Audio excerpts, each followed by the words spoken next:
toute l'actu de la musique, c'est le lundi dans C'est vous sur 20. On parle aujourd'hui des Chapeaux Noirs, groupe de la région, et c'est un premier album, Mélodie. C'est un premier mini-album, il est là, les Chapeaux Noirs, 7 titres sur cet enregistrement qu'ils ont fait à Strasbourg, au Downtown Studio.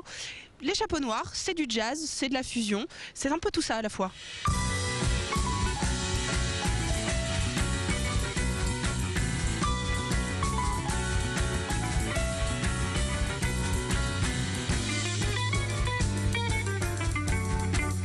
Écoute, ça sonne plutôt bien. En principe, le jazz, c'est de l'impro, hein, c'est le petit bœuf qu'on fait avec ses copains. Voilà, le petit bœuf, c'est vraiment le feeling, c'est un bar enfumé, plus trop maintenant avec les interdictions, mais c'est cette ambiance chaleureuse, c'est la rencontre de plusieurs musiciens.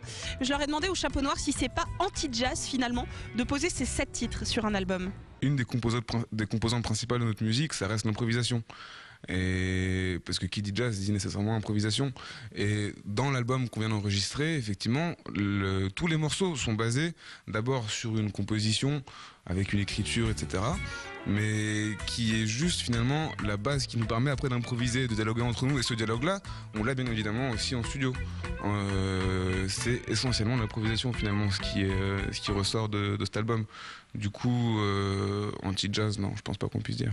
Ça a été tourné comment? Ça a été tourné en une prise, live, façon jazz traditionnel? Voilà, il y a eu plusieurs prises même, donc ils en ont gardé seulement une par morceau. Donc c'est quand même de l'impro, c'est ce que nous dit Victor, c'est quand même cette énergie du live finalement. Mais on a envie de les voir en live, voilà. Voilà, et pour les voir en live, ce sera le 10 mars au Camionneur à Strasbourg. Alors c'est assez compliqué de trouver des salles pour jouer du jazz, j'en ai parlé avec eux. Il n'y a pas beaucoup d'endroits où jouer du jazz, mais par contre c'est aussi très intéressant d'amener du jazz là où il n'y en a pas forcément beaucoup. On a fait récemment un concert au Molodeuil qui est plus une salle de musique actuelle, mais le public a répondu présent et c'était une très bonne soirée. Et voilà, pour le jazz c'est de moins en moins évident, je pense, de trouver quelque part où jouer. Je pense aussi un petit peu à la musique contemporaine ou moderne ou classique où c'est un peu plus difficile peut-être qu'un groupe de rock qui peut jouer dans plusieurs bars ou ouais. Il y a un petit côté Richard Klederman dans leur musique quand même. C'est méchant, c'est les tacler un petit peu en même temps. J'ai pas résisté non plus à les mettre un peu en boîte et à leur dire que leur musique, franchement, c'est de la musique d'ascenseur, non? C'est par définition une musique extrêmement vivante qui a des racines très fortes et qui a un présent vraiment en mouvement aussi et par conséquent a priori un futur. Et il y a effectivement quelques jazz types qu'on peut appeler d'ascenseurs comme les jazz de boîte de nuit, etc. mais qui sont finalement souvent plus des réductions de l'immensité de ce qu'est le jazz. De dire que le jazz c'est une musique d'ascenseur, c'est réduire le jazz à une infime partie de ce que c'est en fait. Voilà, en tout cas, ils ont de l'humour et c'est plutôt sympa. Ça sort aujourd'hui, ce CD?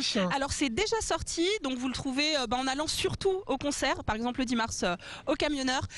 C'est une belle porte d'entrée pour les gens qui ne sont pas habitués au jazz, mais c'est surtout un très bon album de jazz. Voilà, il s'appelle Les Chapeaux Noirs. Les Chapeaux Noirs, à avoir dans votre discothèque. Autre actu peut-être, le plus? Autre actu en plus, cette semaine, il faut aller voir le groupe Totem. Ils seront le 19 février en première partie de Michel Jonas à la scène à Pfaffenhofen.